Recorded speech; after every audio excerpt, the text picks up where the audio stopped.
ગુજરાત રાજ્ય સંસ્કૃત બોર્ડ દ્વારા યોજાઈ રહેલ સંસ્કૃત સપ્તાહ મહોત્સવની ઉજવણીના ભાગરૂપે અંકલેશ્વરના અંદાડા ખાતે સંસ્કૃત ગૌરવ યાત્રાનું આયોજન કરવામાં આવ્યું હતું।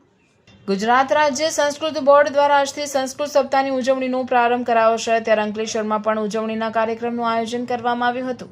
અંકલેશ્વરમાં અંદાડા ખાતે આવેલ જ્ઞાનદીપ અનુપ કુંવરબા હાઈસ્કૂલ ખાતેથી છાપરા પાટિયા સુધી સંસ્કૃત ગૌરવ યાત્રા યોજાઈ હતી, જેમાં નોડલ અધિકારી હિરલ મિસ્ત્રી, શાળાના આચાર્ય જયેશ પટેલ, શાળાના વિદ્યાર્થીઓ અને કર્મચારીઓ તેમજ અધિકારીઓ જોડાયા હતા। યાત્રામાં સંસ્કૃત ગીતો, સુભાષિતો, પ્રાચીન ગ્રંથો અને સાંસ્કૃતિક પ્રસ્તુતિઓ કરવામાં આવી હતી।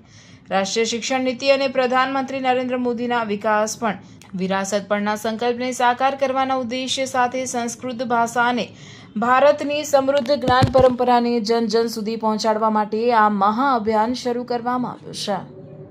સંસ્કૃત ભાષા શું છે અને એનું મહત્વ શું છે? ભારતીય સંસ્કૃતિની અંદર સંસ્કૃત ભાષા એક જ્ઞાનની પરંપરા છે। સાથે સંસ્કૃત ભાષામાં આપણને ભારતનો સાંસ્કૃતિક વારસો પણ જાણવા માટે મળે છે અને સાથે સાથે ભારતનો જીવન મૂલ્યો પણ એમાં આપણને જાણવા મળે છે। તો તે માટે ગુજરાત સરકાર શિક્ષણ વિભાગ દ્વારા આજે એક સંસ્કૃતને સંસ્કૃત પ્રત્યે વિદ્યાર્થીઓનો લગાવ વધે એ માટે અવેરનેસ જાગે એ માટે સમગ્ર રાજ્યમાં આજરોજ શુભારંભ થઈ રહ્યો છે। તે અન્વયે આજરોજ અમારી શાળામાં પણ એનો શુભારંભ થઈ રહ્યો છે।